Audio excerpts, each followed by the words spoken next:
நாம் பார்க்க வேண்டிய விடயம் இசை கேட்பதினால் கிடைக்கும் தண்டனைகளை பற்றியாகும். அன்பு சகோதரர்களே, இசை என்பது இஸ்லாத்தில் தடை செய்யப்பட்ட ஒரு பாவமாகும். இசை கேட்பதினால் அல்லாஹு தாலா பல விடயங்களை, பல கெடுதிகளை இதன் மூலமாக அல்லாஹ் உருவாக்குகிறான். குர்ஆனில் அல்லாஹ் 3 தன்மை உள்ளவர்களை பற்றி கூறுகிறான். அந்த 3 தன்மை உள்ளவர்களை நாங்கள் நரகத்துக்கென்றே படைத்திருக்கிறோம் என்பதாக குர்ஆன் சொல்கிறது. அதில் முதலாவது தான் லஹும் குலூபுன் லா யஃகஹூன பிஹா, உள்ளத்தினால் நல்ல விடயத்தை சிந்திக்காதவர். வலஹும் அய்யுனுன் லா யுப்சிரூன பிஹா, கண்களினால நல்ல விஷயத்தை பார்க்காதவர். வலஹும் ஆதானுன் லா யஸ்மஊன பிஹா, அவருடைய காதினால நல்ல விஷயத்தை கேட்காதவர். இந்த 3 தன்மை உள்ளவர்களை நாங்கள் நரகத்துக்கென்றே படைத்தது மாத்திரமல்லாமல் இவர்கள் உலாஇகல் அன்ஆம், இவர்கள் 6 மாடு ஒட்டகத்தை போன்றவர்கள் அல்ல, பல்கும் அவல், அதை விடவும் மோசமானவர்கள் என்பதாக குர்ஆன் சொல்லிக் கொண்டிருக்கிறது. அன்பு சகோதரர்களே, இந்த 3 தன்மையும் உள்ளத்தினால நல்ல விஷயத்தை சிந்திக்கிறதுல, கண் கெட்ட விஷயத்தை பார்க்கிற, காது கெட்ட விஷயத்தை கேட்கிற, இந்த 3 தன்மையும் இசை கேட்பதினால நம்மளுக்கு மத்தியில் வருகிறது. இசை கேட்பதினால் அடுத்த விஷயத்தை ஸல்லல்லாஹு அலைஹி வஸல்லம் சொன்னார்கள், உள்ளத்தில நிஃபாக்தனத்தை உண்டுபடுத்தும். எப்படி தண்ணீர் விளைச்சலை உண்டுபடுத்துமோ அதே போன்று இசை என்பது ஒரு முஃமினுடைய உள்ளத்தில் முனாஃபிக்தனத்தை உண்டுபடுத்தும் என்பதாக ஸல்லல்லாஹு அலைஹி வஸல்லம் அவர்கள் கூறினார்கள். அன்பு சகோதரர்களே, முனாஃபிக் என்ற பட்டம் நம்மளுக்கு பெரியதாக விளங்குவதில்லை.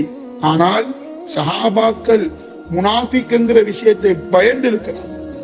இப்னு அபி முலைகா ரஹிமஹுல்லாஹ் சொல்லுகிறார்கள், நான் 30 சஹாபாக்களை சந்தித்திருக்கிறேன். அந்த 30 சஹாபாக்களும் பயந்தது முனாஃபிக்தனத்தை. உமர் ரலியல்லாஹு தஆலா அன்ஹு அவர்கள் ஹுதைஃபா ரலியல்லாஹு தஆலா அன்ஹு அவரிடத்தில் சென்று கேட்பார்கள், ஸல்லல்லாஹு அலைஹி வஸல்லம் அவர்கள் உங்களிடத்தில் முனாஃபிக்கின்களுடைய லிஸ்டை தந்திருக்கிறார்கள், அந்த முனாஃபிக்கின்களுடைய பட்டியலில் நானும் இருக்குகிறேனா என்பதை தயவு செய்து சொல்லுங்கள் என்பதாக கேட்டிருக்கிறார்கள். சஹாபாக்கள் முனாஃபிக்தனத்தை பயந்திருக்கிறார்கள். அன்பு சகோதரர்களே, இந்த முனாஃபிக்தனம் என்பது இசை கேட்பதினால நம்மளுக்கு வருகிறது. ஸல்லல்லாஹு அலைஹி வஸல்லம் இதனை ஏன் சொன்னார்கள்? முனாஃபிக்குடைய தன்மை, அவன் பேசினால் பொய் பேசுவான், வாக்குறுதி கொடுத்தால் அவன் வாக்குறுதிக்கு மாறு செய்வான் என்ற விடயம் எல்லாம் முனாஃபிக்கின்களுக்கு சொல்லி காட்டியிருக்கிறார்கள். இன்னும் ஸல்லல்லாஹு அலைஹி வஸல்லம் சொன்னார்கள், ஒரு காலத்தில் இந்த உம்மத்திலிருந்து சில சாராயங்களை போதையை அருந்துவார்கள், பேர் சொல்லப்படாத போதைகளை அருந்துவார்கள், அவர்கள் இசை கச்சேரிகளை வைப்பார்கள். இந்த கூட்டத்தை அல்லாஹ் சுரி வாங்குவான்.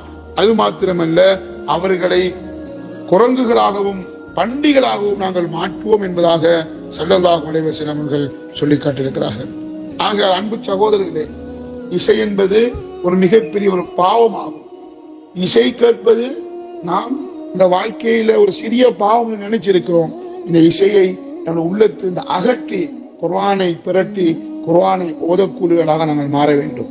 இசை என்ற வாழ்க்கையில் இருக்கும் என்றால் சில ஹதீஸ்களில் வருகிறது, யார் இசை கேட்கிறார்களோ அல்லாஹு தஆலா நாளை நரகத்தில் அவர்களுடைய காதுக்குள் ஈயத்தை கரைத்து ஊத்துவார் என்பதாக வருகிறது. அன்பந்தவர்களே, அன்பு சகோதரர்களே, இந்த இசையை நம் வாழ்க்கையில் எப்படி அகற்றலாம்?